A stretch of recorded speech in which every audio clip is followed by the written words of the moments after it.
Okay, I'd like to call the first day of the licensure committee of the California Board of Psychology to order.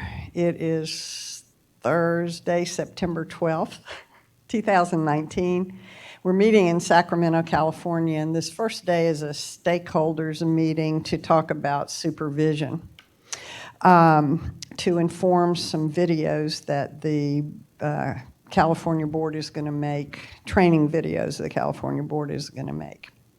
So before we get started, first I need to have us call the roll so we can establish a quorum. Fu, Here. Arbsheets, Horn. Here. Quorum established. Okay, so we do have a quorum here, and before we get started, I just want to say what the goal of the licensure committee is.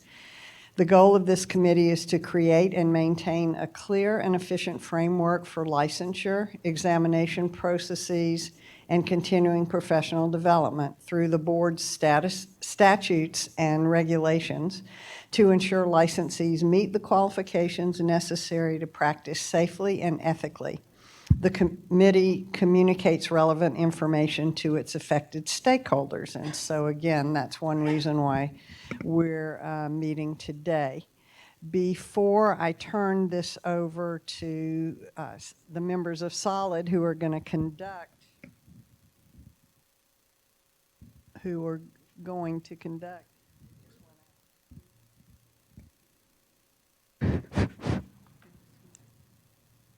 Okay, got it.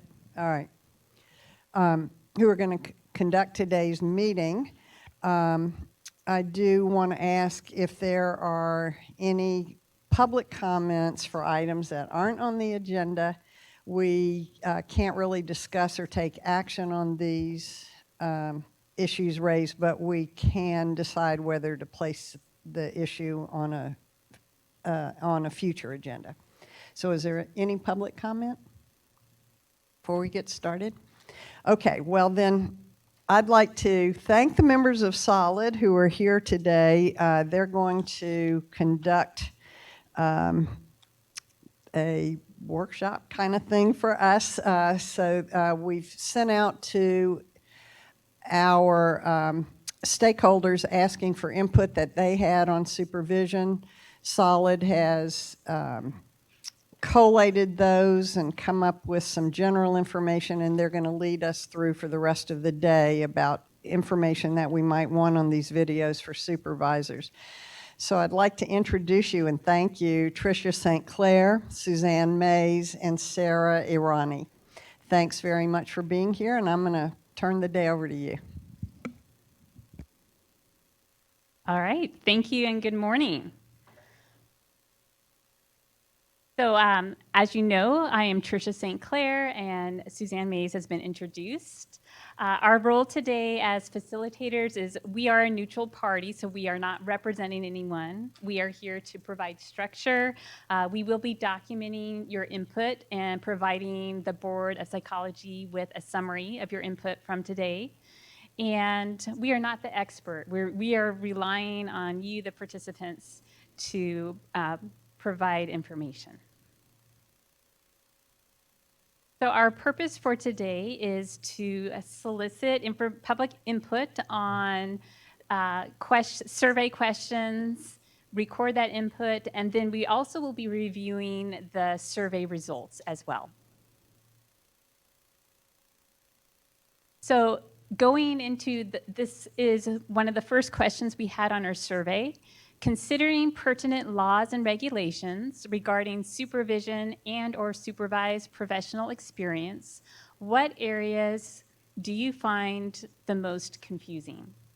And so Suzanne will be typing up any input from the public, I will hand you the mic if you'd like to have some input. Okay, we have. Okay, all right. So you want me just to begin? I'm Dr. Carol Fallender. I'm a psychologist at Pepperdine and UCLA, and I've written 6 books with Edward Shafransky on clinical supervision, and I do workshops and training, and I chaired the Supervision Guidelines Task Force for the American Psychological Association.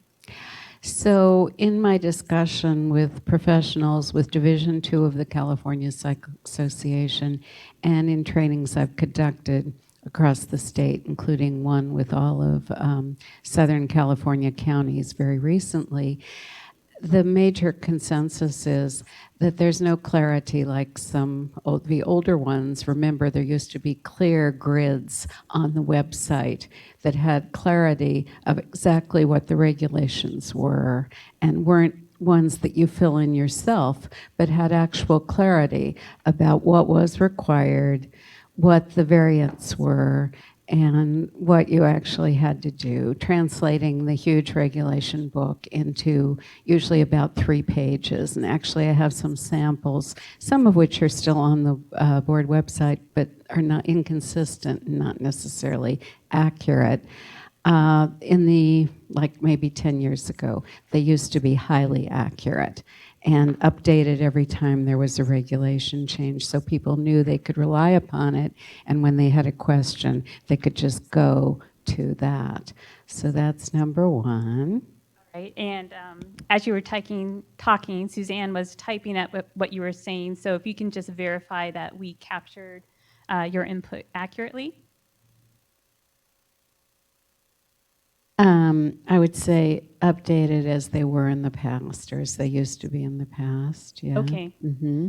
Okay, so we have no clarity or grids on website about regulations and requirements, and then synopsis of regulations needed, accurate and updated as they were in the past. And charts seem to be the most usable for individuals. They love the charts. Okay, so charts as well. That are completed. Not that they have to complete, but that have the actual requirements on them. Okay, so completed charts with the requirements on them.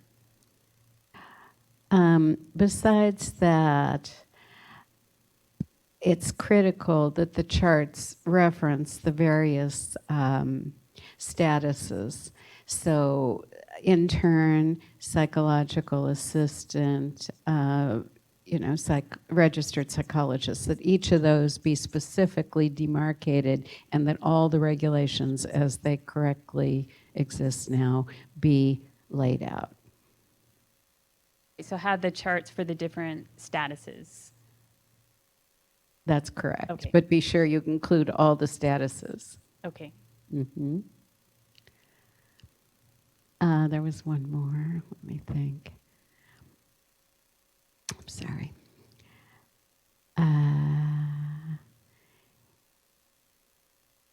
They felt, and this isn't meant as a microaggression, but that BBS has very clear charts and that they're quite perfectly laid out and very easy to read. Plus, they have a separate brochure for each category, which might be a useful thing, like a brochure for interns.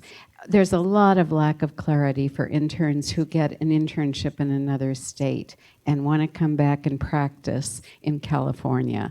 And they're kind of terrified that if they don't fill out the agreement and the logs, even though they're in an APA accredited program, is this going to be a problem? And they don't seem to be able to get an answer to that question. So clarity on basic things like that would be really important. Okay. So a good reference, the BBS brochures and their charts, and then more clarity for trainees coming from different states. Well, they're not coming from different states. They did their training here, but they go on internship to different states. Thank you. And then they return to want to get licensed in California. But that would apply also to people wanting to come from other states. But for me, it's most acute for people who call me. I would say 5 people call me a week saying, I'm an intern in Minnesota and they don't require an agreement, and I had them tried to get them to sign this agreement and they won't sign it because it's the state of California. This is going to be a big problem for me when I come back. And I tell them to call the board and they call back and say, I didn't really get an answer. I'm going to try to get them. I'm so scared I'm not going to get licensed.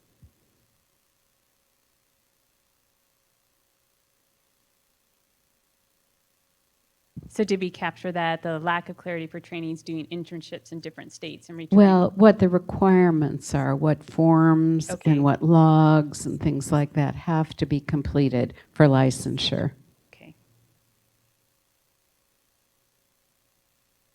I don't mean this to be critical, but you asked me, so I'm telling you all these things. Sorry. Yeah. I mean, then there are all kinds of things that people just feel that they just didn't understand, that they read the entire website and they just didn't understand. And then later they find out they did something really terrible, and this is usually supervisors. Okay. Like they didn't understand that they shouldn't, with the new change, they didn't understand they shouldn't put the supervisee totally in charge of everything about registration and rely on the supervisee and not pay attention and not know that it actually didn't happen because they thought the supervisee is in charge now.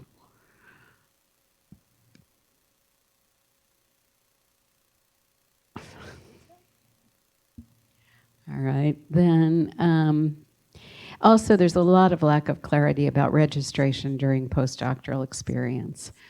How to register, who registers, and what category to register under for postdoctoral experience when it's not, even whether it's a formal postdoc or whether it's less formal.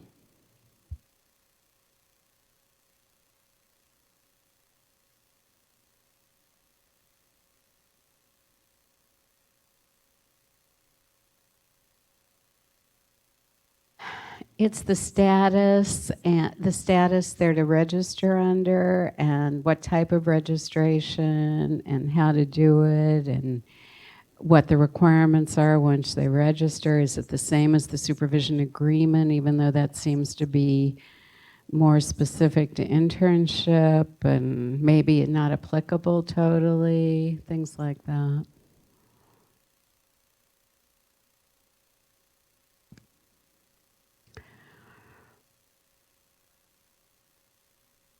Generally, just to summarize, that regulations have to be posted in a way that's accessible, clear, and up to date, that they can rely on, totally rely on, that when they go to it, it's absolutely clear and clear cut, and they know what to do. And do you feel that information videos would be helpful in this regard? Everyone I've talked to said that's the stupidest idea I've ever heard. I'm sorry to tell you, but they want it written down. They want a chart. They want to look at it. They don't want to spend time watching YouTubes. They don't have time for it. The supervisees and supervisors are combined are in California. The stress on supervisors and supervisees for productivity, for record keeping, for everything else. The last thing they said they need is to have to watch a video. They have to go the 6-hour training on supervision anyway. Hi, Dr. Joe Linderker. I'm the CEO of the California Psychological Association. And Dr. Fallender has rather understated her qualifications in this area since she's internationally and nationally known as probably one of the very main experts in supervision. So I'll just say that you're pretty modest. I just want to echo about the videos. I think we're hearing the same thing. A video is might be a nice supplement, but I think what supervisees and supervisors want is to echo Dr. Fallender's words, a document that is clearly organized.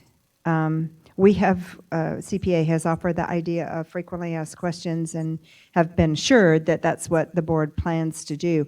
But a document that's very clearly organized so that if you have a specific question, you can go to that document and you can look for that section and you can get an answer. We would love to have that too. One of our confusions is who is the resource for supervisees and supervisors.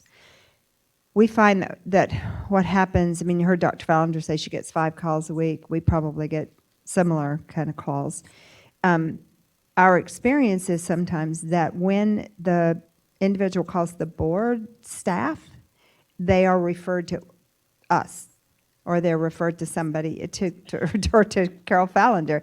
And so I would also like clarity, and maybe for them also, is who are they really supposed to call? So I know the regulations are the regulations, but I've always been a little bit unclear about whether the board staff is able to explain the regulations, provide clarity, answer questions.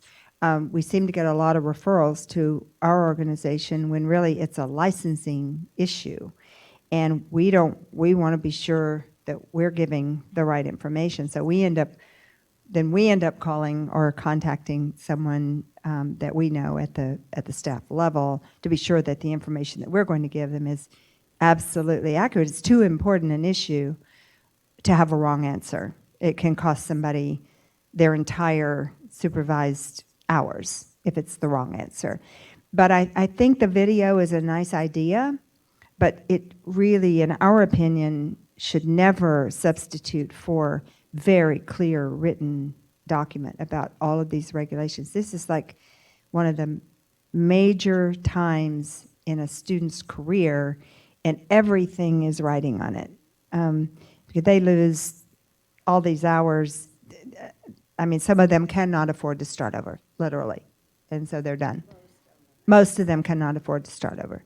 So the video, yes, fine, but if you think about yourself, if you have one specific question that's buried in this whole other list of regulations, you can either hope to go and find that, or you have to dig through, watch an entire video and hope that the answer to your specific question might show up, but it might not be until 3/4 of the way through the video. I mean, so a compliment, supplement, yes, that's great. Introduction to supervision, something that somebody can watch and kind of get an overview. I would view a video as more of an overview, a supplement, an overview to sort of give somebody the whole picture.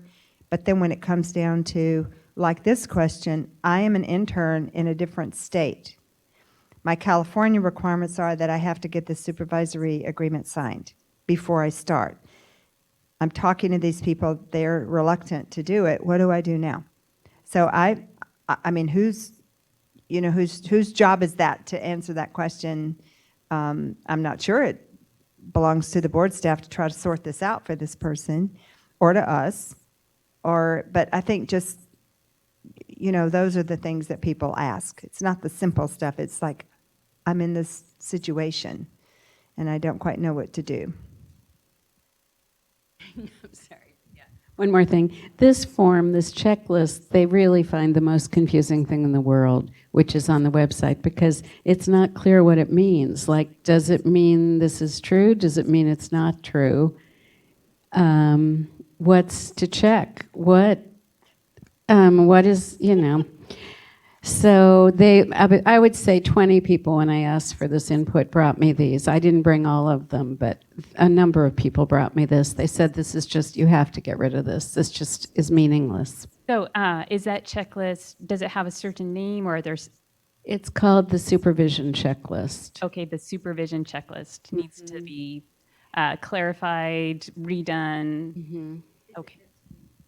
I don't really, well, it's not clear because it has all these categories, so they don't know if it means you have to do this for every category or it means you don't, or what, I don't know. So you need to clarify that this is a requirement for all those categories or something.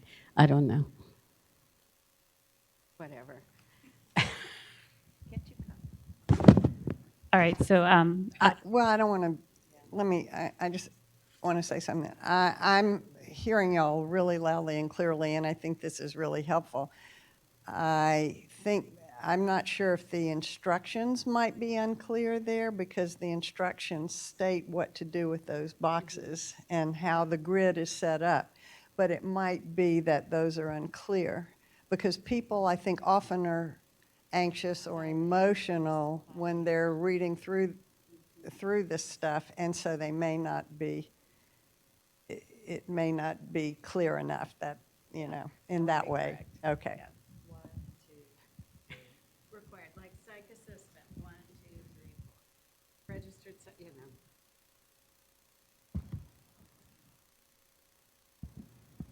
I just want to quickly address Dr. Linda Crow's comment about what information board staff can give out. I think the board staff has been advised to be somewhat circumspect in what they tell individual applicants, because we don't always know, the staff does not always know all the facts, only those facts that are shared at the time. And they are advised to be careful, so at the time of application, there's not then additional facts that causes there to be a problem, and then they are told, oh, but you told me X. It's like, well, I did tell you X, however, I didn't know all of these other factors. So if that comment could be balanced with how board staff answers questions, I think it would be a good idea. Thank you. And that was Noreen Marks, the legal counsel for Board of Psychology. Thank you. Any other comments or input you'd like to give for this particular question?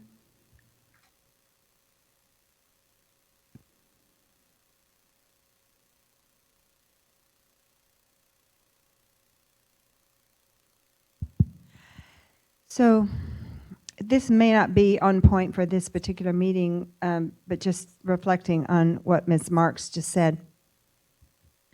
I think where none of us want to end up is in a situation where nobody's willing to give anybody an answer to anything. So the word circumspect is, maybe careful is a better word, maybe. And believe me, I understand, because my staff's in the same boat. I mean, we don't want to give information that's wrong. But that leaves us to wonder, well, then who has the answer? I mean, who can explain what the regulations mean? Regulatory language is a mystery at best, usually. And so, I mean, in my experience, in my job, we have to keep simplifying things and breaking them down to be sure that when people are reading something, it's very clear, crystal clear. But regulatory language can't be broken down that way. And so it leaves, are we in a situation where it's everybody, every woman for herself and just do the best you can? If nobody's willing to answer a question, then that's concerning to me for our students and our trainees. And for the public. And for the supervisors, yes. May I ask a clarifying question from staff? On average, what's the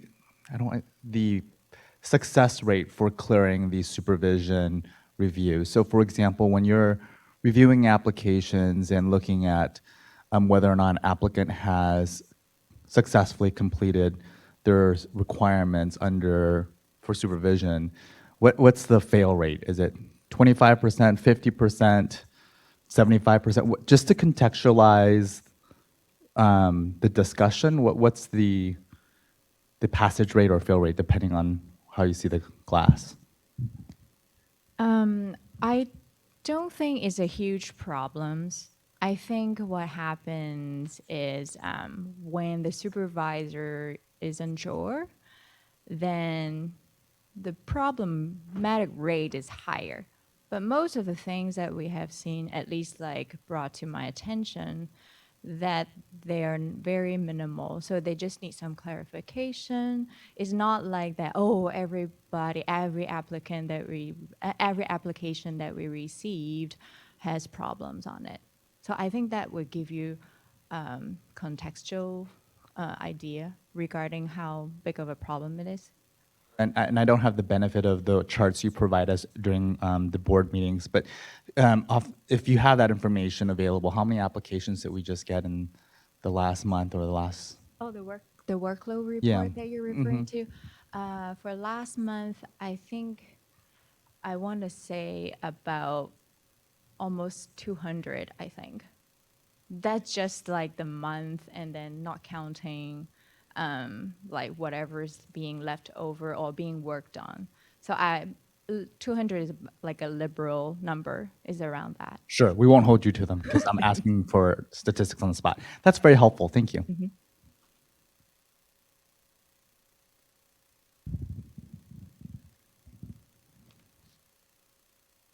All right, so any more comments for this particular question before we move on?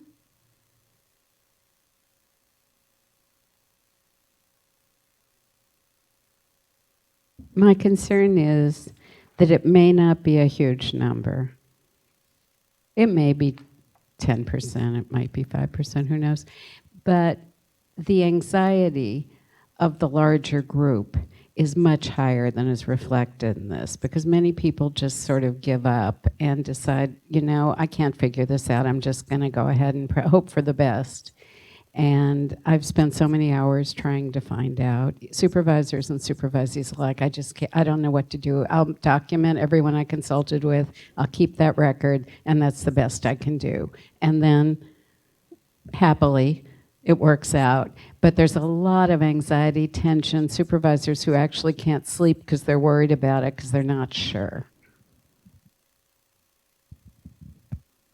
There's just one other thought that came into my head as we're talking. So Dr. Fallender is here representing the Division of Education and Training from the California Psychological Association. And every year, that division does several, well, they do one big supervision workshop for a number of people. They do a supervision session at our convention every spring. And I'm just wondering if there is a way to look at how all of you who are doing this training of supervisors, if there's a way to maximize the amount of information that you all are getting from maybe the board or the board staff, or how to interpret the regulations, so that, because you are the people who are kind of passing this along and that people are looking to for the answers. And I don't know whether that's something the board and CPA could work together on to maybe do a training the trainer kind of workshop at some point or something like that, which might help, because you are kind of the ones who are in the field, and you have, you know, we have the infrastructure at CPA to pull these people together, whether it's at our convention or whether it's for your workshops that you do. Right. In the past, we did have the good fortune of having a member of the board come and actually speak about the new regulations. Of course, it's a small subset because it's usually 100 or 150 people, but it was wonderful. More recently, we have had a staff person, but and really a lovely staff person, but sometimes not knowing as much about the questions that people had because they're technical. So it was wonderful when we could have a board member, but I understand, what is it, the Brown Act? Some reason why they can't come. The board members, several of them couldn't come. Some barrier. Yeah, yeah. All right, so the Bagley-Keene Open Meeting Act. Okay. Which is sad if that's, I don't know if there's any way around it, to be able to have a board member come. But that would be, well, we'd like to have a board member come. That would be awesome. So if we could do that, that would be wonderful. Psychologist board member, yeah. And preferably a psychologist board member who knows the history a little bit, so that they could reflect on the changes or what's currently happening. But then it is a problem, because then they're viewed as an authority, and then I guess we get into the whole morass, so I don't know. You're fortunate to be sitting right next to one when it comes to such excellence and experience. No, she is quite amazing. That would be awesome. But she's a wee bit busy. But she has an open invitation. All right, thank you very much for the input. Just one more call for this particular question. Any more input, or shall we move on to the next slide? Okay, let me give the mic over to Antoinette.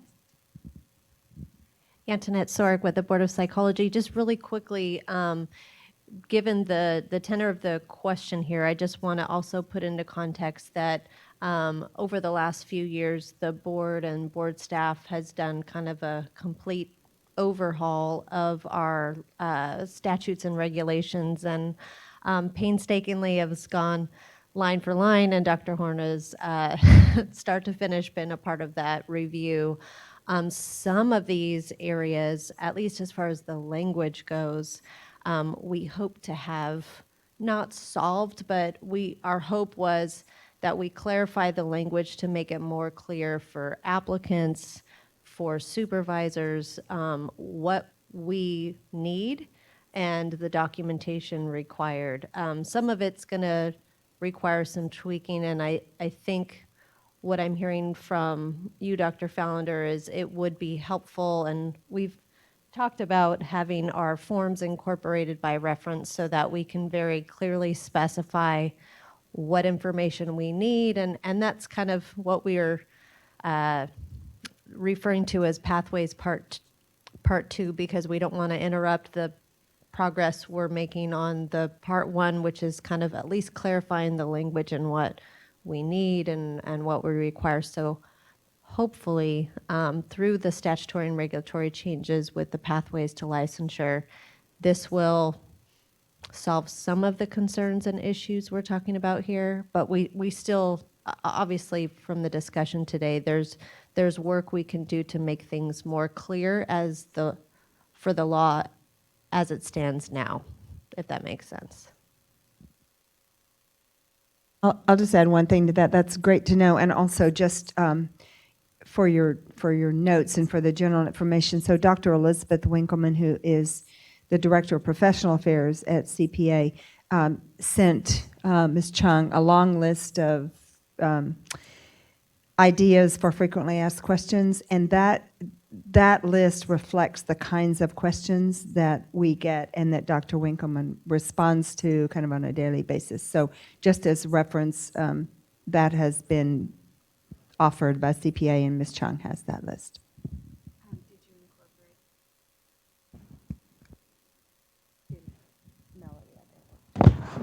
And those comments were added to the reports.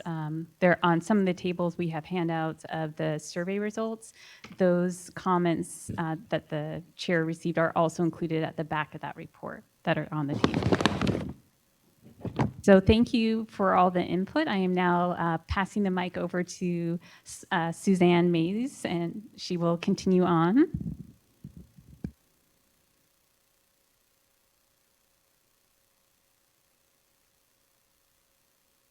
Thank you.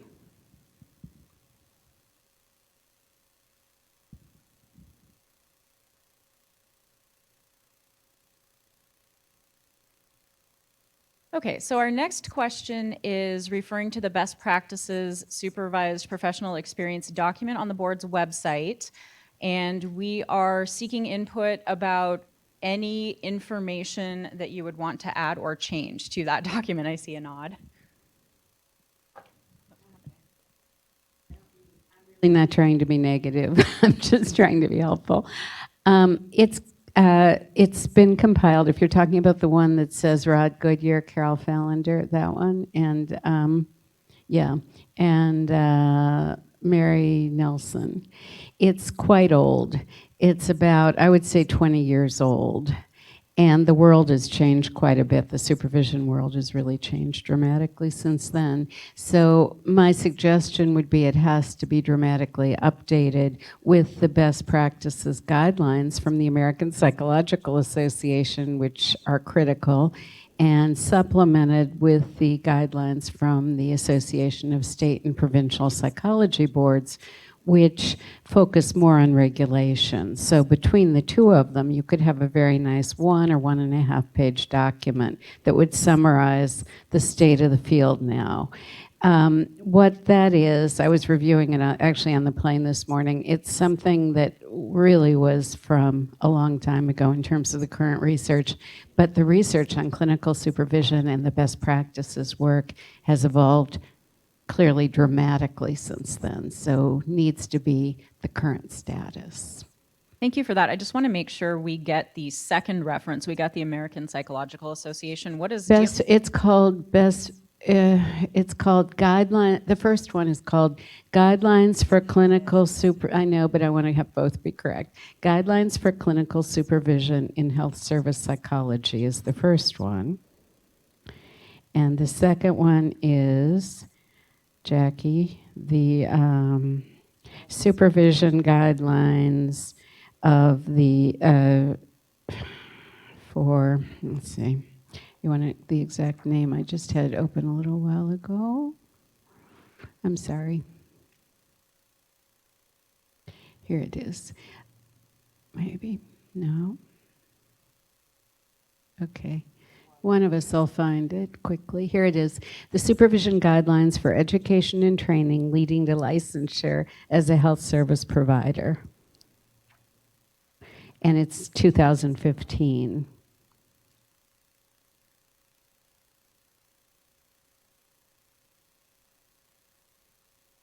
Yeah, Supervision Guidelines for Education and Training Leading to Licensure as a Health Service Provider. And these, as a health... Right, the first is APA 2015, and the second one is ASPPB 2015, and I'm talking too fast for the typer. I'm really sorry. That's okay. So it could read from the Guidelines for Clinical Supervision in Psychology and from Perfect. APA. 2015, comma, 2015. APA, comma, 2015. In the paren, yeah. Yeah, right Comma, there. yeah, 2015. And then ASPPB is also 2015 in the paren. May I ask a clarification question, Dr. Fallender? It would, in terms of access to resources, would it make sense to, on that page, link out to the two documents you referenced? It would be awesome. Rather than trying to recreate the wheel and summarizing for people, right? And the 2014 document, which was the preliminary document, is a PDF that's available online. The 2015 is an American Psychologist Journal article that's copyrighted, so you can't reference it. So you could reference the 2014 easily. Great. I could send the websites to you if you want them. That's really helpful, and I think that's just, it just wanted to ask a clarifying question of whether linking out was sufficient. I think it's a good idea, but beyond that, I think it would be nice to have a summary document that's about a page and a half that would summarize what the best practices are, and there's high concordance between the two documents, very high. Thank you for clarifying that. Are there additional suggestions for information you would change? This is referencing the best practices supervised professional experience document that's on the board's website. May I ask another clarifying question? Dr. Jolinda Crow, does CPA have a high-level summary of the two documents that Dr. Fallender referenced in terms of as a service to its members? We simply refer to the document. They're not that long, so we encourage people to actually look, especially at the APA guidelines. It's about 16 pages. I think what we have to be a little bit careful about is that these are guidelines, but then there are the laws and regulations in the state of California. So these are guidelines, and we have to be careful about not just sending people to the guidelines, because that has to do with more the content of what supervision is and best practices. But we can't let people think that if they just read those guidelines, that's fine, because they have to comply with the regulations in the state of California. I think what the old document years ago had at the top was, this is meant to be a description of best practices, but does not necessarily reflect the regulation piece. Check with your state.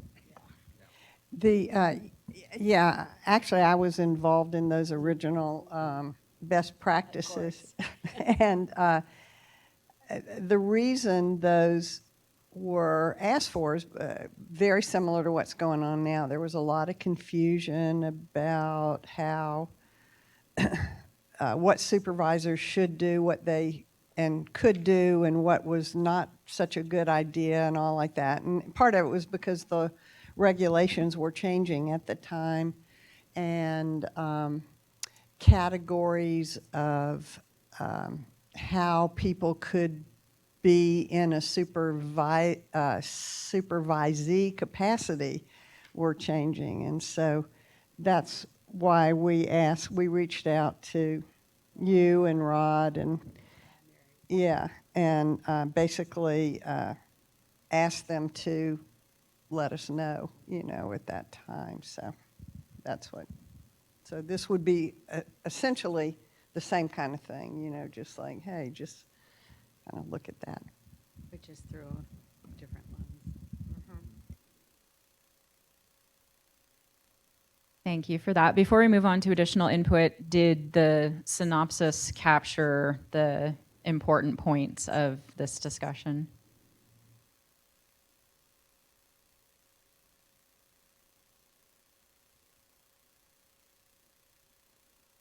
Very good. Okay, thank you. We can move on. We have another slide. If there's additional input about that document, again, it's the best practices for the supervised professional experience, which is on the board's website. Any additional suggestions about information you would want to add or change? Basically, I'd remove that because it's so time sensitive, and it was really good 15 or 20 years ago, but it's not now. But it's incorporated in the new materials. All the critical points, I think, would be incorporated in the new materials. These, the ones in the previous slide, they're asking about the old best practices document that was the one by Rod Goodyear, me, and Mary Lee Nelson. And that reflected kind of the state of the art around 1990 or 1995. And I'm suggesting that it needs to be replaced with more up-to-date information. A few of the things are still the case, but much of it is not. Okay, thank you for that clarification. So the updates on the previous slide and then remove the current document.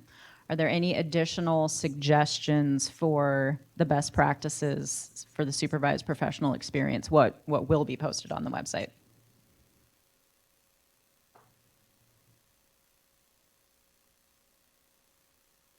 Okay, we can move on to the next question, which is, what specifically would you find helpful to be included in a frequently asked questions video? Is it possible for us to not use the word video, just hearing the feedback that we've heard earlier in this discussion? Just I wouldn't want to accidentally trigger more conversation about videos that I think has been summarily dismissed as an idea with relation to frequently asked questions. So if it could be helpful just to say document or medium, even if we're being agnostic about how we want to convey that information. Thank you for that clarification. I appreciate it. So to reframe, what would you find helpful to be included in a frequently asked questions medium, resource? Okay, very good. I'll just reiterate that CPA submitted a 2-page document with recommended frequently asked questions to be created, and certainly that's not definitive, but it is extensive. And then just for our edification, you referenced this during our previous discussion. Okay, thank you. Did you say it's in the materials? Okay. Oh, okay, so yes, that is included in your packets. So that's at least Dr. Winkleman is very thorough and again reflects experience in talking to a lot of people and answering a lot of questions. So that could be as kind of a starting point, I think, and then it can be added to.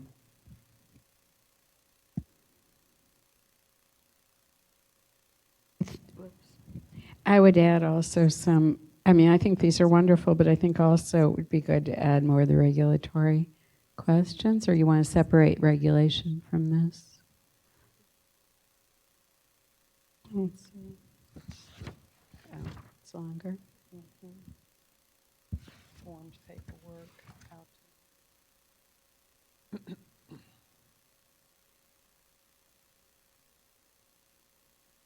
laws and regulations, there it is, 32.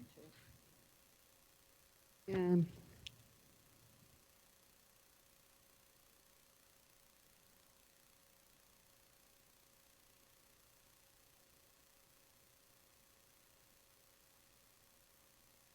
Okay.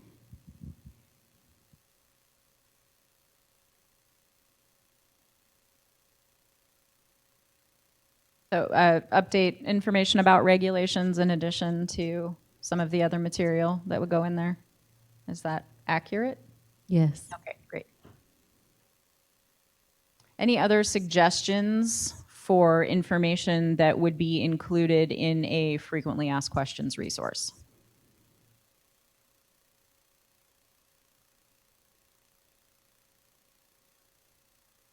It seems to me that the online virtual section, I think it's really good, but the problem with it is there's a lot of misunderstanding that people are thinking they can have a variety of different kinds of supervision and it's countable by the board, like distance, even people in another state and things like that. So clarification on the status of telesupervision, much greater clarity about that. That's one of the most frequent questions I think that comes up is, I want to be supervised by an expert in Nebraska, and I want that to count toward licensure. Is that going to work?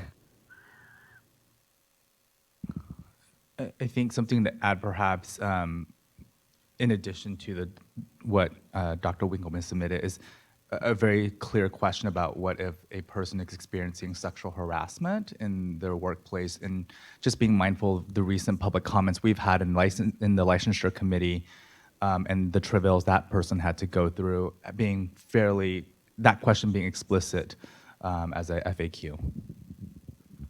Thank you. Yeah, and it was that, but I think that also, which definitely we want to address, but also I think the larger issue about what happens if there is a discrepancy between what is reported in terms of number of hours, if there's a discrepancy between the trainee and the supervisor. Yeah, that's a big problem. Okay. Whoops. Often that leads to other accusations later. Well, actually, this is what was happening. It wasn't just the hour discrepancy, but also the supervisor was inappropriate.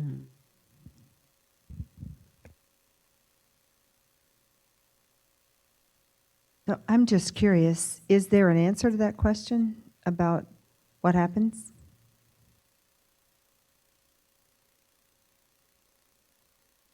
Actually, the licensure committee is going to be taking up that issue. Great, perfect. If the supervisees were keeping their logs and getting sign-off. But the supervisor has their log as well, and there's a discrepancy. That's what, But the supervisor signed the supervisee's log every week? I don't know, that's part of the problem. What happens in the end if there's a discrepancy? So I think it came up at the last board meeting, and the licensure committee will take that on, which is great. So clarification about discrepancies in hours logged, reported, sign off. Right, thank you. Any other suggestions for this FAQ resource?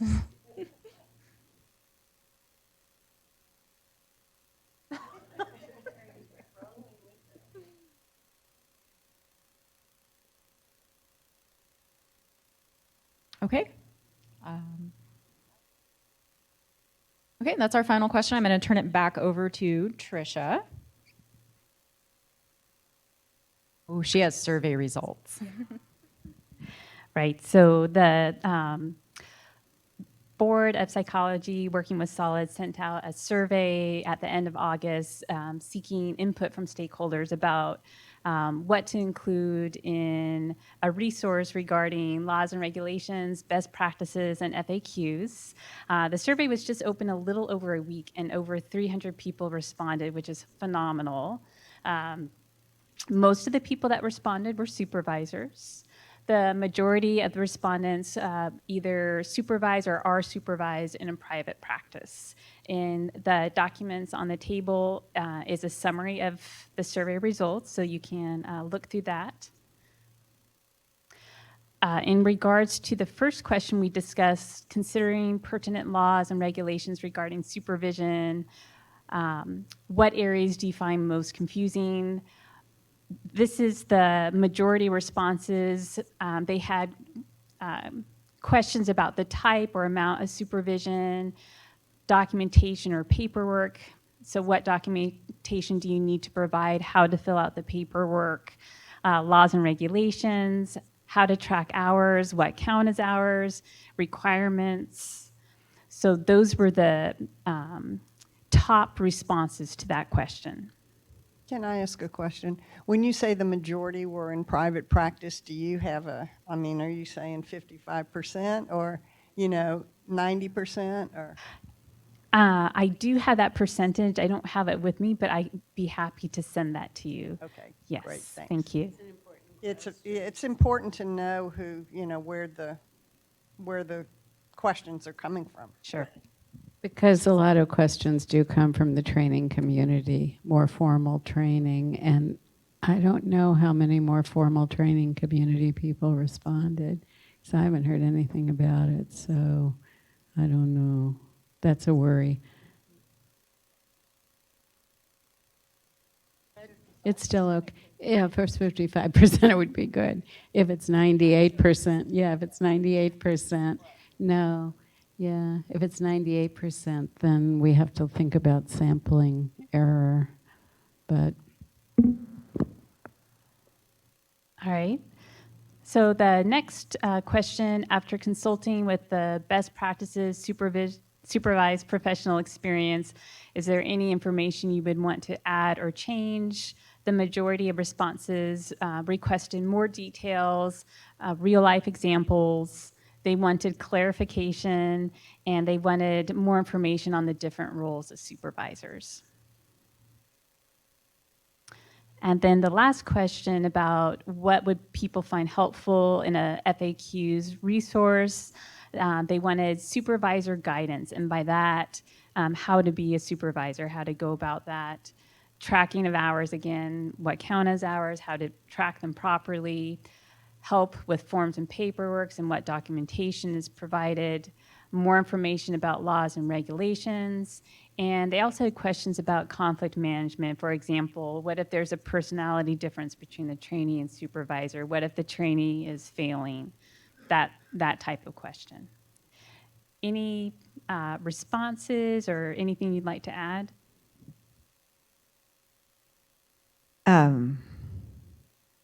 Welcome to my world. This is the kind, I think we have to consider that we strike a balance between putting some of the responsibility on the supervisors. If you're going to take on that role, a lot of what, I just looked at some survey results that we sent out, a membership survey, and as I'm reading through it, I really have to kind of take deep breaths, and I think the reaction that I just had here is the same one I had yesterday, which is, well, we wish CPA would do X, Y, Z, and CPA does X, Y, Z, and we talk about it all the time that we do X, Y, Z. And so part of this is a communication issue. It did strike me as you're going through this that when someone said they want more examples, so one of the things we do with our ethics training is we use a lot of examples, a lot of case studies, a lot of this. And I think there is a balance between saying we cannot ever answer every single individual question that somebody has that relates to every single individual situation. However, maybe along with the FAQs, there is value, I think, in saying, for example, if you are supervising someone and this and this and this happens, but this is the kind of information that Dr. Fallender and her colleagues present in the training workshops for supervision. That's why the requirement is there by the board, and we all do our best to offer these workshops. Now, how people are getting those hours, I don't know. Maybe I don't know how they're getting them. But I would say that the people who are getting the training from CPA and our Division of Education and Training are getting really excellent training. Now, where the rest of them are getting their training, I don't know. But I think maybe the idea of a few case studies thrown in here and there, I don't know. I know I'm just saying that'd be good if you guys could do that. But I think there is some liability associated with that for a board to be presenting case studies, because things are complicated, and once you start talking, I don't know, it feels like it's a little bit more fraught with peril, because there's so many aspects that one has to consider, and you don't want to be presenting something that's incomplete, and yet you don't want a 40-page description. So I don't know. I'm not sure that's the role of a board to be putting case studies on.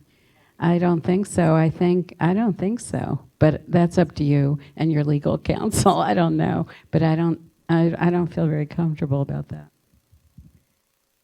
Yeah, I'd like to add that. There's one up there that I'm looking at, and I'm thinking in terms of conflict management, that wouldn't really be the role of the board either, I don't think. I mean, we have the larger issue like we're talking about, a process for a discrepancy between number of hours. Those are the kinds of things that the board can look at, but how to manage conflict or handle conflict, I think that's more for,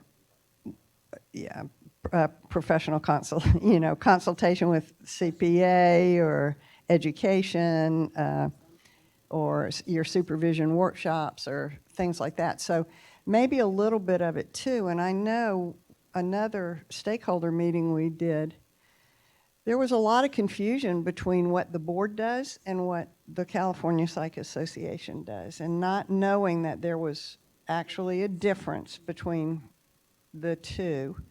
And I mean, this is again a larger issue, but it's something to think about in terms of our outreach in education and maybe y'all's outreach in education too. So anyway.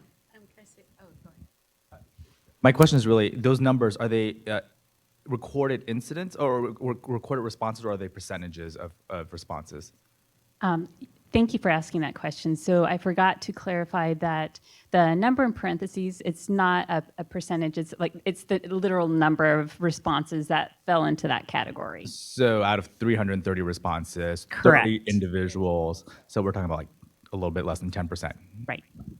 And I think one thing this does is, because I always try to, knowing that surveys are surveys, one thing it does, though, is it points to just how complicated this is and how serious a role it is for a person to take on. And it's troubling that that many people Are doing it? are doing it and have, like, how do you, like 18 people said they need more information on how to track hours. So I agree. I think a lot of this is a professional development issue. They need to get themselves to some high quality training, and it also, but this information can also help us, Dr. Fallender, I think, as we look at content for training. Right. And we can kind of key off what some of these folks have said. Well, I think what most of us are feeling, most people who are doing the work in supervision now are feeling that it's a big problem in that it isn't starting adequately in the graduate training, that it needs to be rooted much more, early in graduate school. And it's really hard to fill the entire sphere in 6 hours, to give someone competence as a supervisor in 6 hours every 2 years, really. That's a pretty steep learning curve. So that's why I think some of these problems are arising. And gradually, slowly but surely, graduate schools are increasing the supervision training slowly. All right, so that was the end of our facilitation. Thank you so much for your participation today. We will be writing up your input and providing that to the Board of Psychology in addition to the report of the survey that we've already provided. So you will have that, be sending that later on today. So right now, Sarah is passing out evaluation forms. We always like to know how you've thought about how we handle today. If there's something you like, let us know so we keep doing it. And if there's something you didn't like, let us know so we stop doing it. Thank you so much for your time and participation.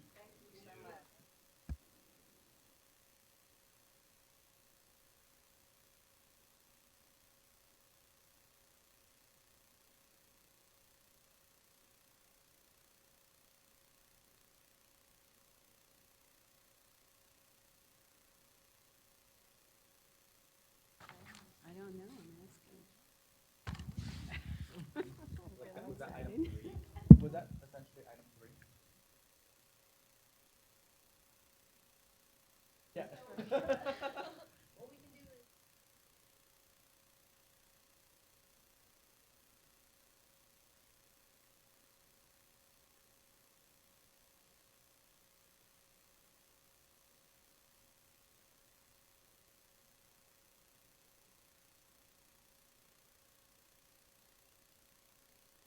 I'm not leaving. I'm here. I flew all All right, why don't we take a break, 10-minute break, and then we'll come back and we will start thinking about how we want to put these comments that y'all made and put the comments that we have here together in some helpful way. And we can present it at the licensure committee tomorrow, and then at the board. Yeah. Yeah.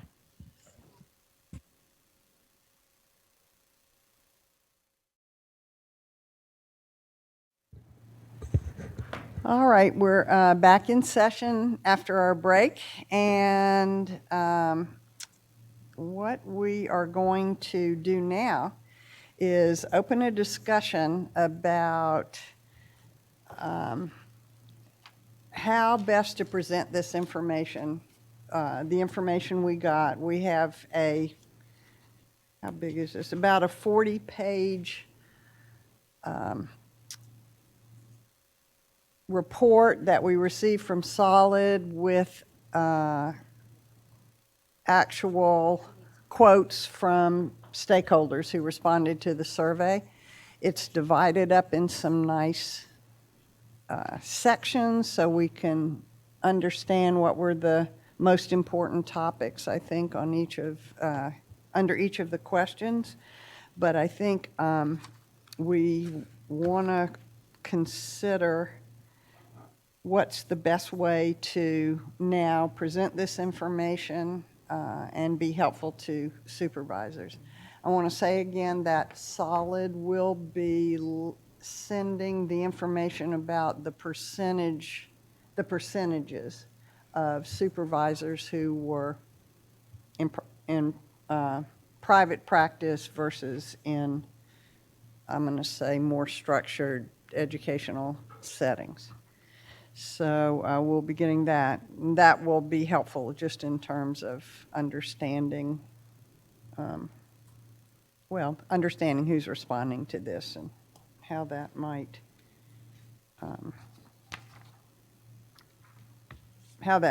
influence the kinds of questions we were getting also. So why don't we start with the informational I don't want to say video, resource, and the content to be included in, the content that we want to include. And the 3 areas we're talking about are laws and regulations, frequently asked questions, what should be in the frequently asked questions, and what kinds of information do we need in the information that we give out about best practices. And it may be more than one resource. So it might be several resources on the same topic and shown in different ways, or parts of it shown in different ways. So that's what we want to get feedback about right now and discuss right now. So I'm going to start with the board discussing this, and then we'll move to asking our public, and hopefully we can kind of do a back and forth like we've done before. So, so let me ask Mr. Fu, anything that comes to your mind initially? Yes, thank you, Madam Chair. And just from a structural perspective, I know that there's been a discussion about a redesign of our website already taking place. And so I think within that context, these comments are made, which is one thing I noticed that when I was looking for the information for supervisors, it's actually listed on the applicants subtab. So a lot of the information related to best practices, the supervision checklist, for example, follow the thread or follow the architecture of under applicants. And even on our main page, there's not a clear way for a supervisor to access those resources. You have to go through the verification of experience form or information for applicants for supervision. So I think just as we are in this conversation already about updating our website, to have a place for supervisors to land on, and not necessarily, I think it's okay to have the same information showing up in more than one place. So applicants may find it useful to understand what their supervisors need to do, but I think having a separate page for supervisors themselves, so it's not, it can be easily tracked in terms of navigating the web page, might be just helpful. That's a great idea. And also, I'm noticing the form you have up on your Surface Pro, the supervisor checklist, is actually out of date. And you just pulled that up? Yes, that was what I Googled Board of Psychology Supervision Checklist because it was referenced by Dr. Fallender during our stakeholder facilitated discussion earlier. And so I wanted to see what she had as a paper copy in hand. So was able to pull that up online. And for reference, it's psychology.ca.gov/applicants/SUP_checklist.pdf. So for those who may want to have access to that. So I think it's a great idea, supervisor tab, and just in the redesigning of the website and taking a look at it, just where are we in that? I mean, what is happening? Is this an ongoing? Is it the outreach committee? Who's doing this?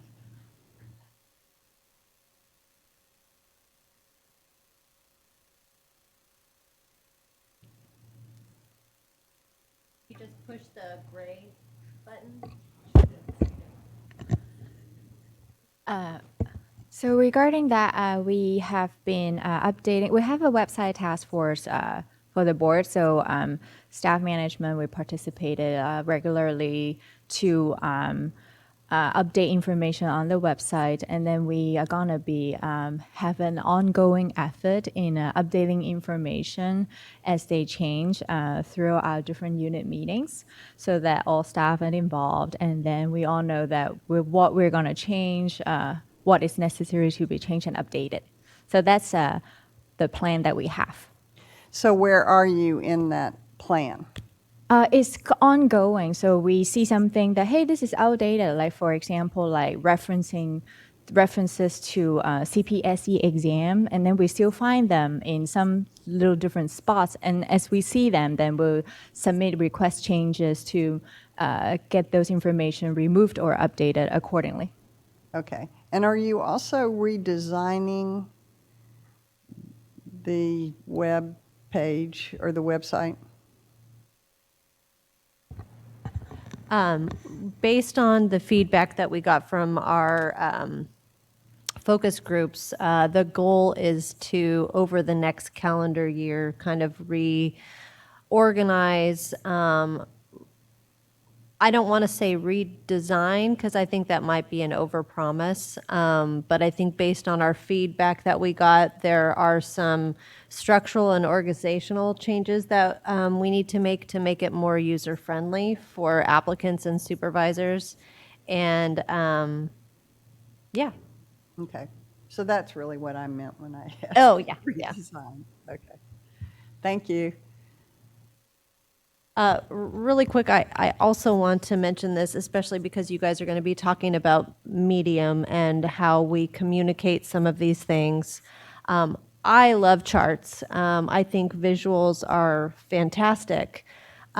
We do also have a challenge of making sure everything is ADA accessible, and we are held to certain website guidelines that we also just have to be mindful of as we're talking about user-friendly for some groups, but also other groups as well. So as we're having the discussion today, if we can be mindful of ADA compliance issues, because this is a relatively new and pressing thing for the whole Department of Consumer Affairs. That's a good one, so that sounds good. All right, so maybe the best way to go is to start with each of these, laws and regulations, then frequently asked questions, then best practices. So let's start with laws and regulations. Anything you have to say at this point about laws and regs? Okay, so what I'd like to do is throw this open, have this be a discussion from members of the public and our committee. Let's brainstorm what we, given the feedback, yeah, we're using that document, the feedback we got from stakeholders. I don't know if it would be better to go kind of section by section or. One other thing, in addition to kind of the input or the information that we get and the Psychological Association also gets, I'm also wondering for enforcement, what kind of, in a general broad way, what kind of things are supervisors having challenges with, or what kind of issues are we finding that are coming up that if we can kind of get it at the front and inform them that they won't be getting in trouble. And like I said, very general, these are some of the things that enforcement has seen. I think that will also help guide and inform the discussion as well. Great idea. Are you going to say anything now, or you want to? I'm sorry?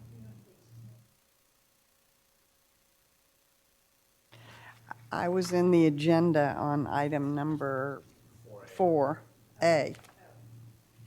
Okay.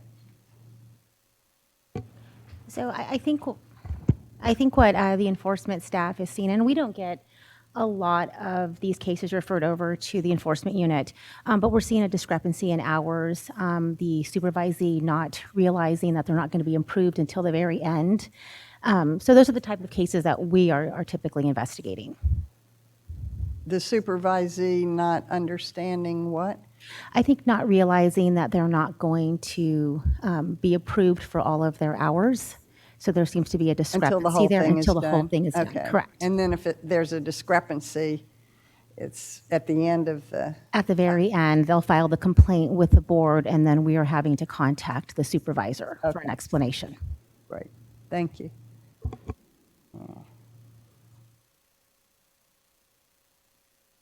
Okay. And again, the licensure committee is going to be taking up that issue. Anyway, so that, I mean, that's just good to know. So I'm glad there's not much coming up otherwise, but okay. But then also not knowing that it's not counted until, that the hours are not counted until the end. Okay, all righty. So, One thing I think to just also clarify are the items that we're discussing is related to resources for supervisors, but I heard during the facilitate discussion that there was also some questions for the trainees themselves. So for example, the question of, I'm a current California student doing my training out of state. So I think just thinking about where that information would go, whether it goes under the FAQs for under psychological assistant currently, maybe if that question goes there.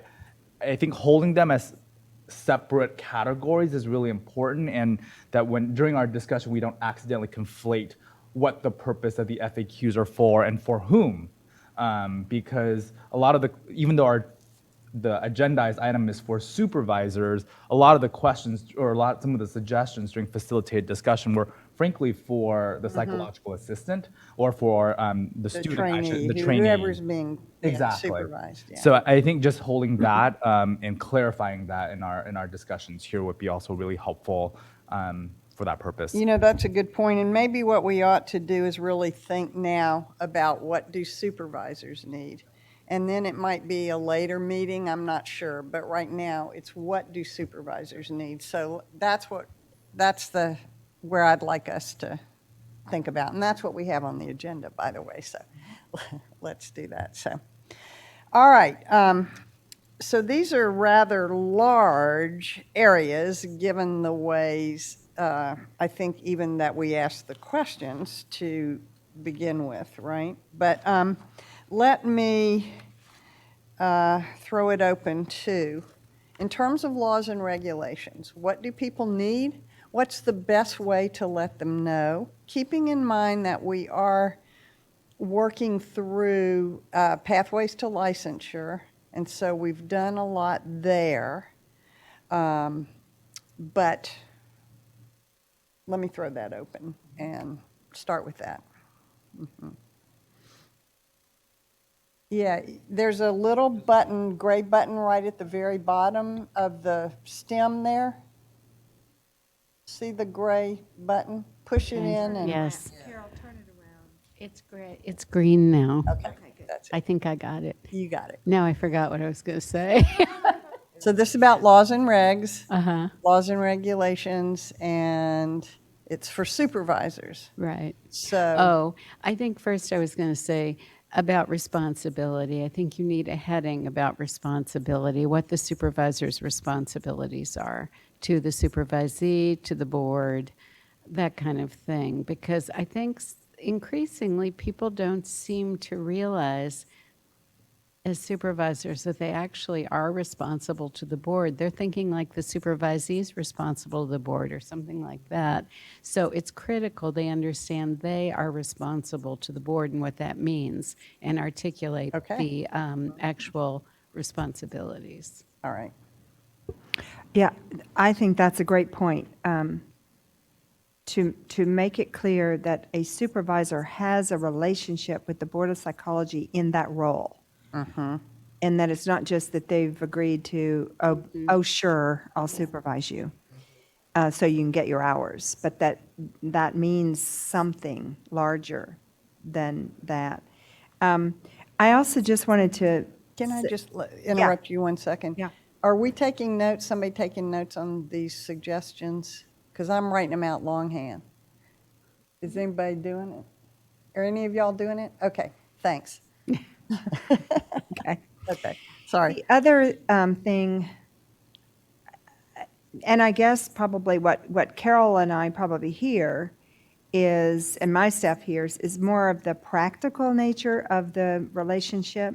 So I think supervisors may understand that they're supervising in the content area, or they're supervising a person learning how to be a psychologist, but maybe there's a category for almost like the business end of it. For example, I know that Dr. Winkleman sent me some notes prior to this meeting.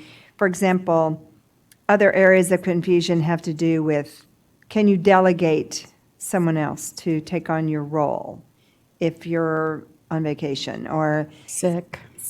or on maternity leave or whatever? Also, the employment status of the supervisor and the supervisee. What is the requirement there?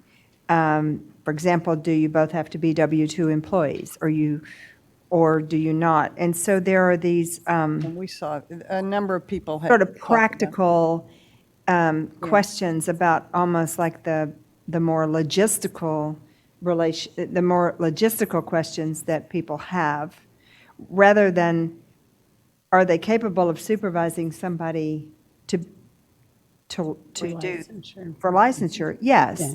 But there are all these other things that Responsibility. trip people up. And that's where a lot of people get hung up, because they're not sure about those kinds of logistical questions, and I think that confuses people. Could I add one more thing? This whole thing that's in the newspaper this morning about the independent contractors. People are very, very, very, even though psychologists theoretically now are exempt from it, people aren't sure if that includes faculty or if that includes who and what that's going to mean in terms of anything, like in terms of the questions you're raising. So keeping abreast of new developments and being sure those are posted, what the impact's going to be as soon as you can figure that out.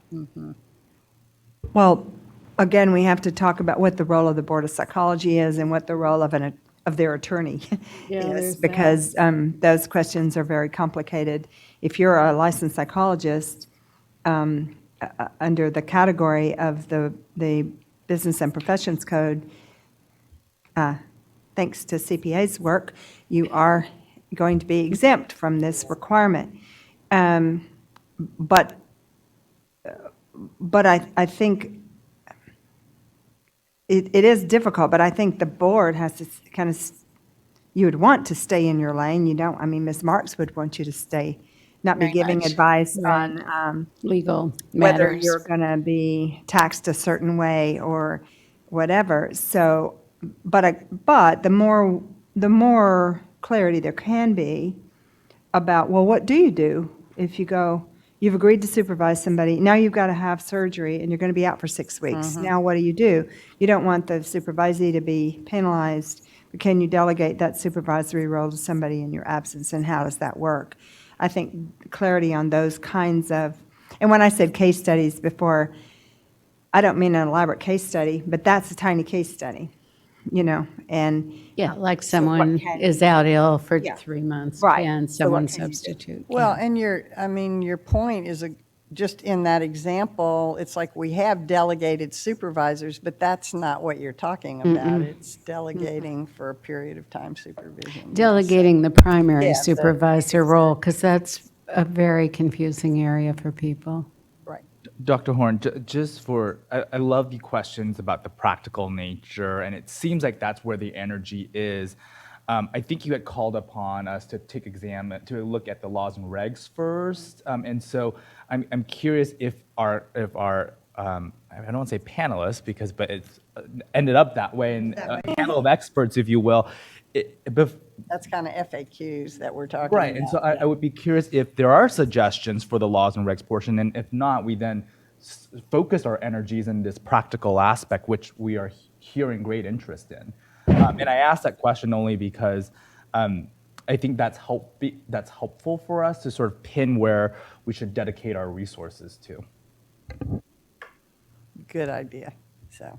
Well, the main thing I've already said before, and I hate to be redundant, but just to be sure that the most recent laws and regulations are reflected in the charts, the material that is visible on the web page, to be sure everything is updated as new legislative acts are passed or whatever, and be sure it's consistent, that there aren't inconsistencies across pages or whatever you call them on the.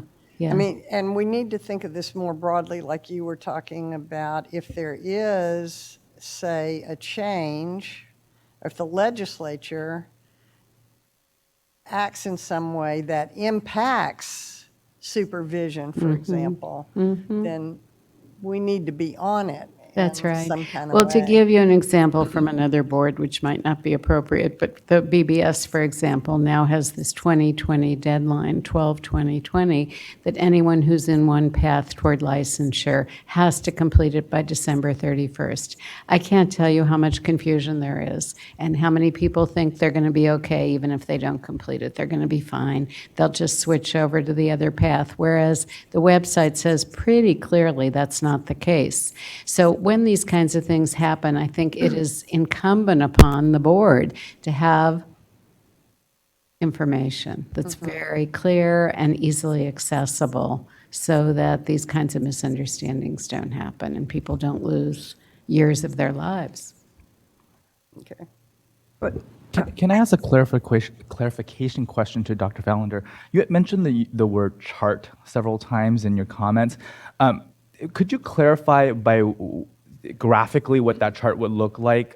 Because there are different forms of charts, right? So I just want to make sure. I thought I had printed one. They used, well, you know, I'm pretty old, so about 10 years ago, they had very lovely charts. They looked a little like this, but not with the squares. They just who? said yes or no. They who? What? The board. This board. This board had beautiful charts, and they were quite clear-cut. If you were a psych assistant, you needed this, yes, and this. If you were a registered psychologist, you needed this and that.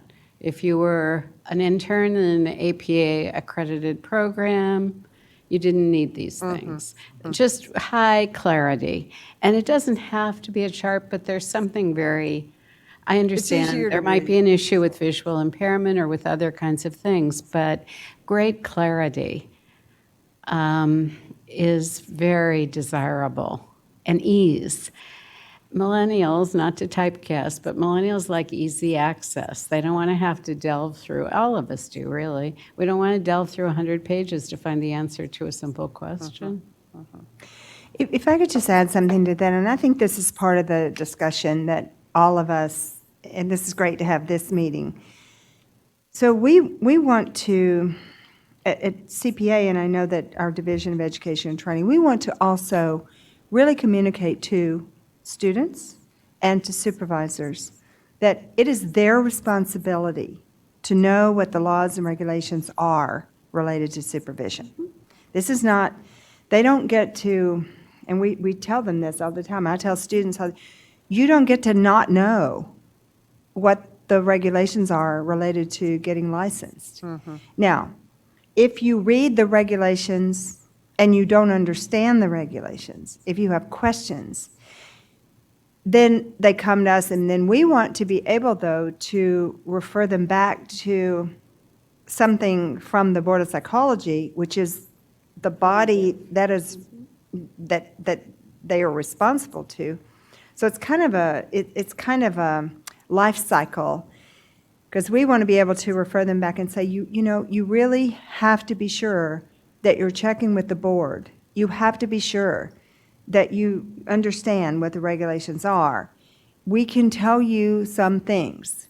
We can point, but then we want to be able to point them back to the board. So we want to be sure that the information they go to at the board is the most up-to-date and very easy to understand. And accessible. And I'm a person who has to, we have to review all of the stuff that we're putting on our website, all these documents we're sending out. I have just learned over the years you just have to make them more and more and more and more clear. Because you may think it's clear, I may think it's clear, but then when somebody reads it, they don't think it's clear. And so we've taken to getting, I sometimes will ask my husband to look at things and say, what would you understand from this? And I am shocked and dismayed sometimes because a document that I think is absolutely crystal clear is, well, I don't understand this sentence. I'm like, that is perfectly clear sentence. So And he one says, way well, that no, we it's not. could go through this is, there's several things. If we just stay with laws and regulations right now, we could have each different category that relates to supervision that we do separate. That seems like an easy first kind of clarification. As recently as yesterday, I was teaching a seminar, and it was 45 students who are about to go, they're applying for internship. So they're really, really, really worried about California regs. Very concerned because they want to be sure the internship they go to has the requisite hours and that everything's going to be okay. And they were expressing huge disappointment that they thought maybe they're going to have to read the whole regulations manual to figure it out. And they were thinking they might go to ASPPB's website to see what it says there, because maybe that would be an easy way. But it's simply not accessible at this moment. So one thing I noticed on the FAQs for psychological assistant registration was that each FAQ cited, the answers cited the part of the regs relevant to that answer. And so it seems like that it might be helpful where in this where a lot of the responses in the FAQs just link back to the actual reg itself. So just an example from the psych assistant side is, who can serve as the primary supervisor of a psychological assistant? They provide an answer, and then it just provides the link, the code to our regs there. So it seems like that might be That's a good way an to do it, answer yeah. to this question or to this discussion that we're having. But I do think we need to take care to answer it and then put the link or the code site or the, regulation site or whatever, because, cite where we got it from so they can, read it more if they want to and understand it differently. But I think that answer, sometimes even when I'm going through stuff for the board and reading through it and it says, it doesn't explain it, but it just says what code, where we can find it. It's very confusing to me. Let me clarify. The current web page we have currently does answer the question, and And then at the conclusion of answering the question, it then provides a link to the specific regulation. I So think it is provided for psych assistants. Yes, that's really good. So, yeah. So if we took each one, and again, let's focus right now, we're focusing on supervisors. So what do supervisors need? And what do they need to know vis-a-vis the kind of supervisor they are,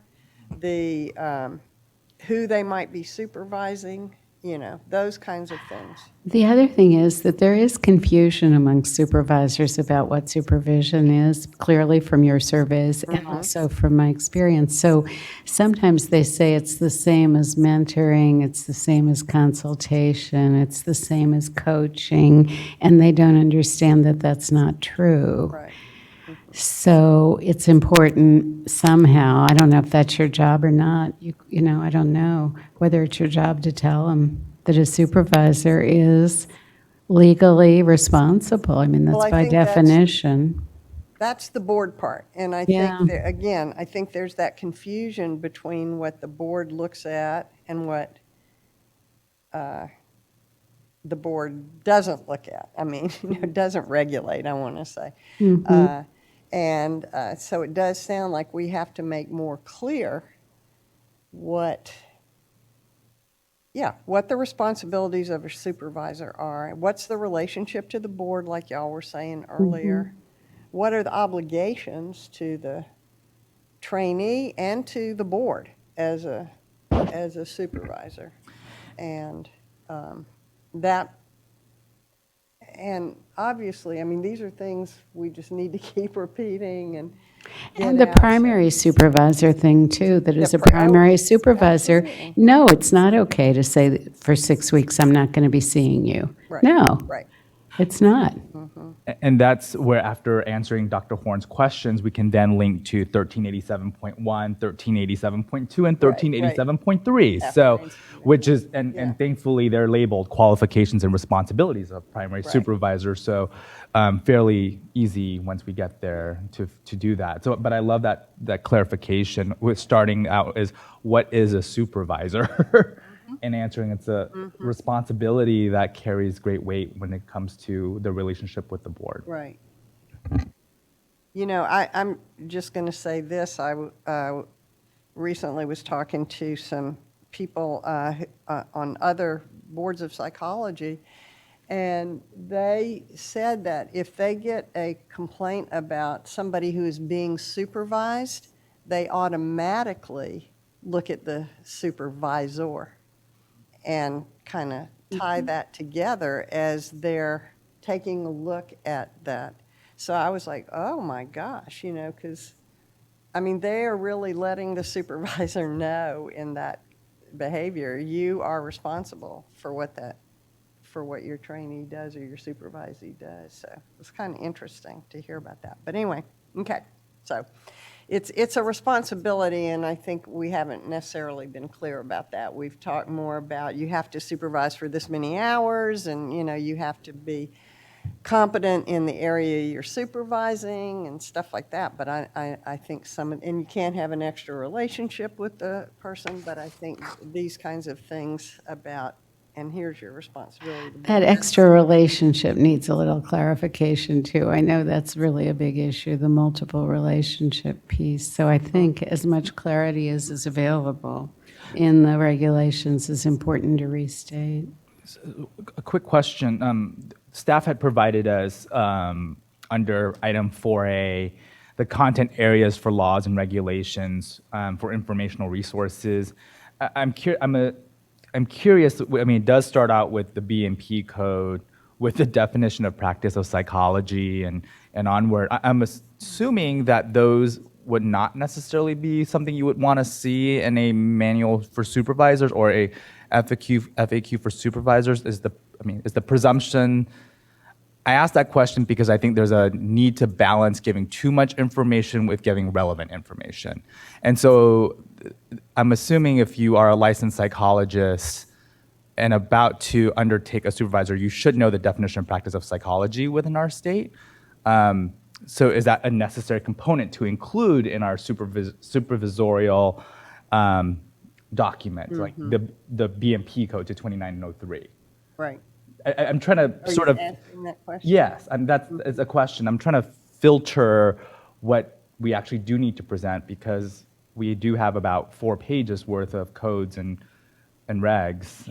So, I'm going to say, first, I agree with you. Actually, people have to take a test before they can get licensed. Right.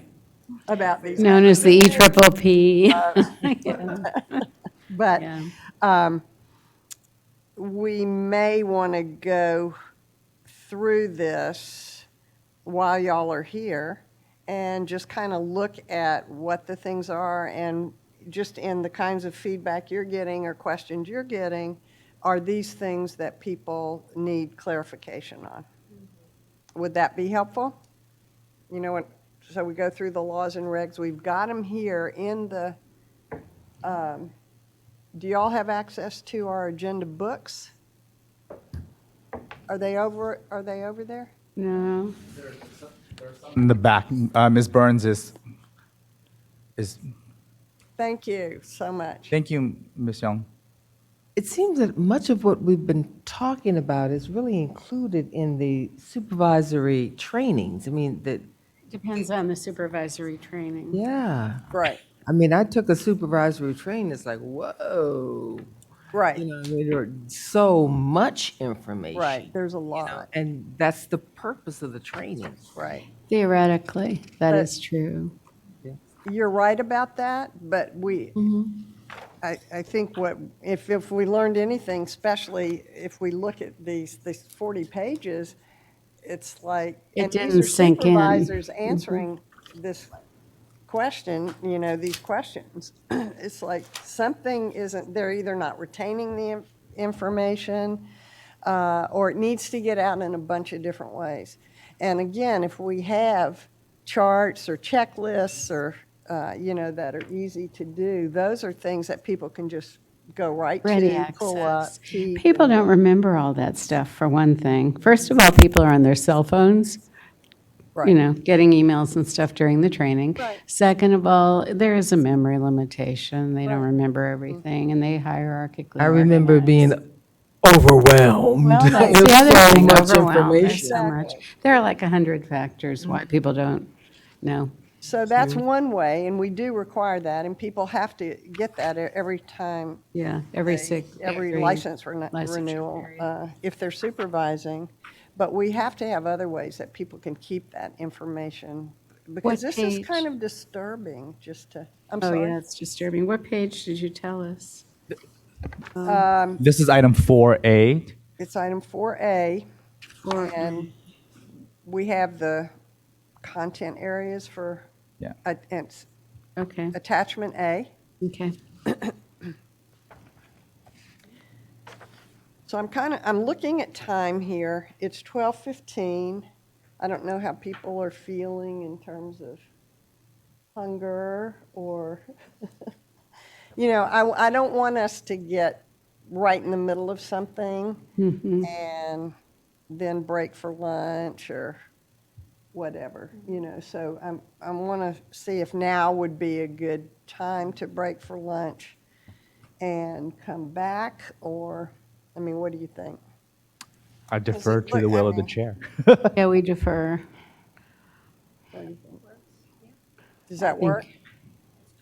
Move ahead. Me too. Yeah, we both would rather move ahead, But not we take a break understand now. people are hungry, Yeah, I mean, so we'll yeah. be Well, flexible. let's go through some of these then, you're okay, because, we're going to lose them. So part of it is I'd like to get as much as we can for our public, if that's all right.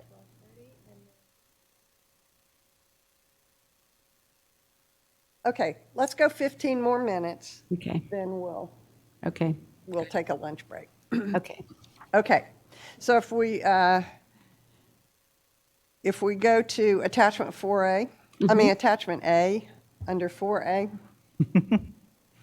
the business and profession codes, as y'all are looking through them, definition of the practice of psychology, provisions to allow registered Kind of what you were psychologists. asking. Huh? That's kind of what you were asking, whether you have to do Yeah, that's all what I of was them. referencing. Because in going through this, just looking at the code section, not going to the regs, Yeah. what would seem most relevant for supervisors would be to understand that the responsibility is stemming from 2914 as a part of the trainee, as a part of an applicant attempting to gain the 3,000 supervised professional experience.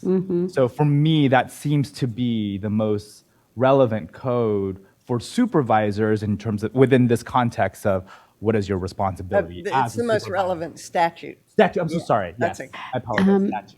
I would urge you also to consider the 1387 as a critical one, the Well, SPE. we haven't gotten there yet. Oh, I'm So sorry, this is I'm just the jumping law ahead. part, Okay, the never mind. statute part. That's Sorry. okay. So we definitely want to look at all the Yeah, regs, but this is the law part, Okay, that's applicant fine. requirements, and then we talk about they have to have supervision. So I can imagine a narration going, supervisors are sought out because applicants under the Business and Professions Code 2914 have to accrue 3,000 hours of supervised professional experience. And then you cite 2914. I'm just making this up as we Right. go along, and then flow through what is my responsibility as a primary supervisor, and then go right. from there. actually, that's a little confusing because usually it's 15 and 15 or 18 and 30, 12 or something, because internships only have.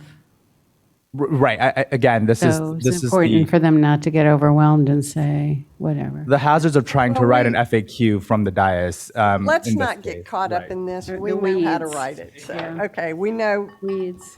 how the things have to happen, and so, but that's where it's coming from, 2914. So maybe that's the part of statutes Right. where we say, here's where you're needed. Okay. Fine. And, but now let's look at the regulations.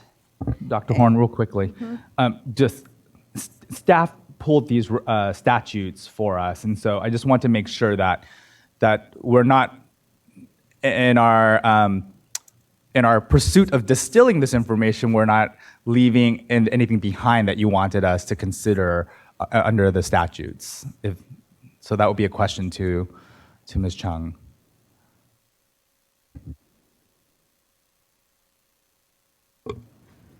So in the attachment is just what staff is recommending.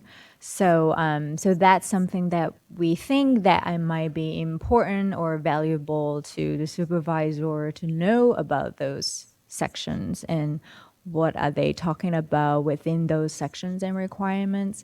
So we will rely on the committee and the stakeholders to let us know which ones are really useful so that we can create like some kind of resource based on those information and your input. Right. And they really didn't say anything about the statutes as much as they did about the regulations.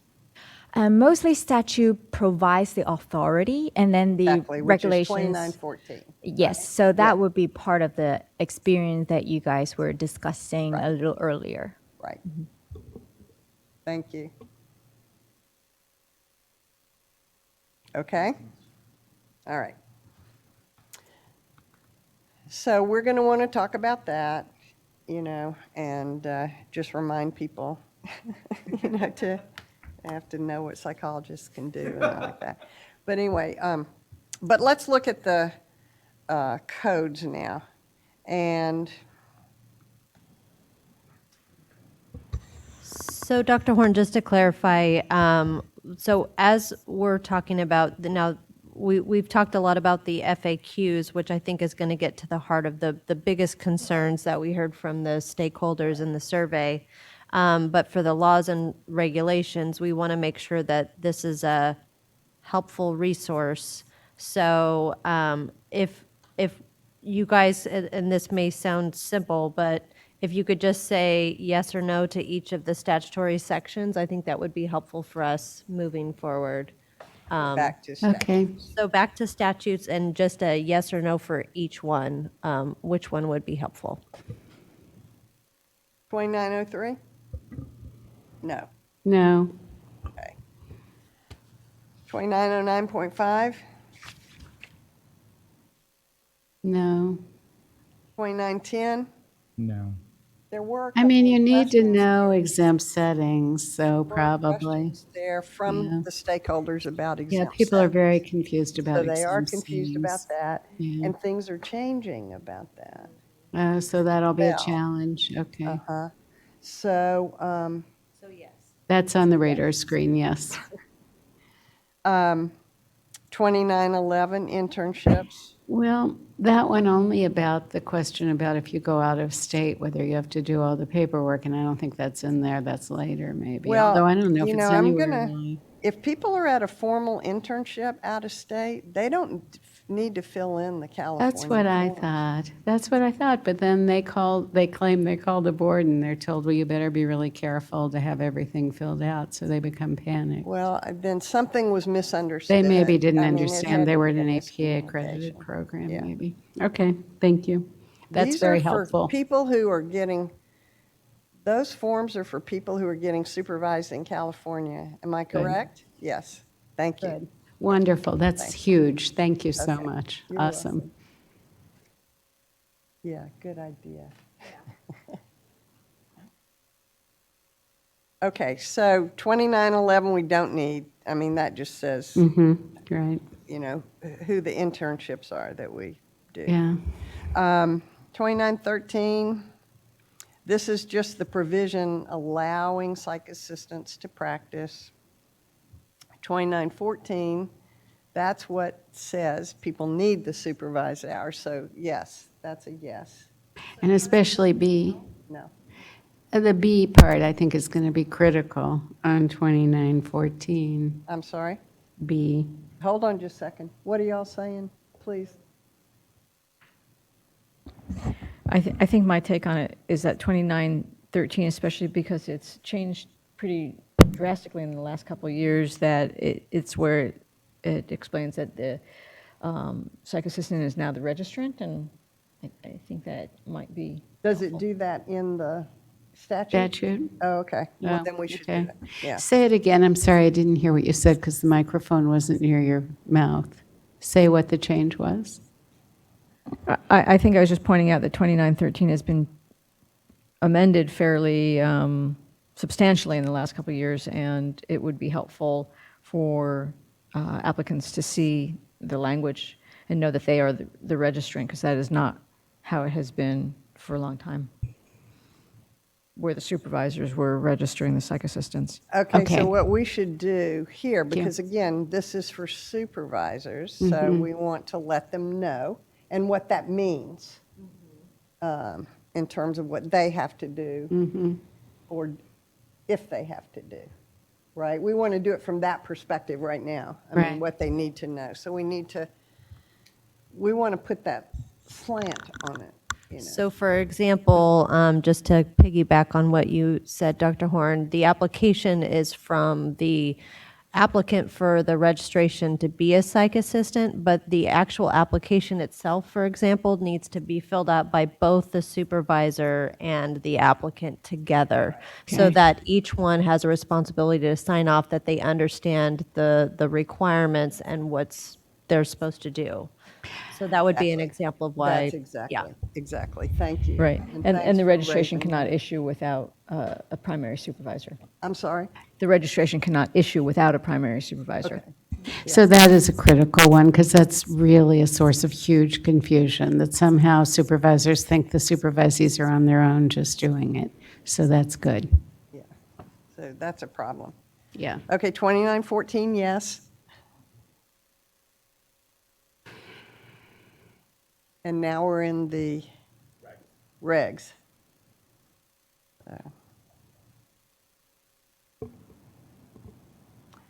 Sorry, can I interrupt for a second? I just want to make sure I capture the section. So I have 2910 and 2913 and 2914 for the statute. Is that correct? Right. Perfect. Thank you. Thank you for keeping that On top of it. clear. I want to say, I think probably all of our regs are going to need to be, I think they're all going I to think you're right. Yeah. like something real, just something very clear about them. That would be my preference, because we got a lot of questions about the regulations. Well, the coursework is only for the supervisees. I don't think the supervisors have to worry about the coursework. Well, I think you're right about that. But the supervisors need to worry about their own coursework, so wherever that is, so we'll find that. But yeah, so I think you're right about that. That'd probably be the only thing. That's who's being trained. They need to know that and do that. And let's see if there's anything more.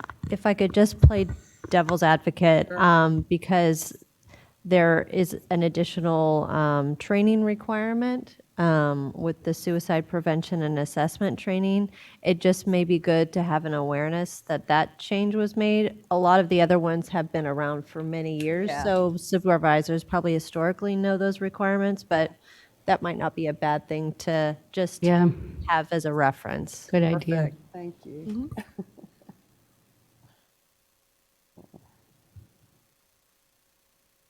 So honestly, I don't see anything,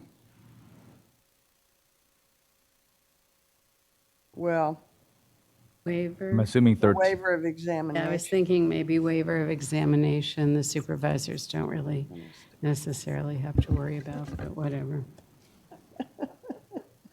But we changed that in pathways, didn't we? What we're calling that section? I think so. Okay, thank you. What? I'm sorry? Because the titles are from Legislative Council, like. Oh, they give us those Yes, titles? so those titles, is it? Oh, the right, oh, I'm sorry, I'm sorry. Yes, I'm pretty sure we updated that to That's what I something thought. more descriptive of Yeah. that section. Okay, thank you. Thank you. So that piece we probably don't need. Waiver of examination. 1388.6. But I do think the different categories of supervisees is something that supervisors need to know, and that people were asking questions about that. They were confused about that.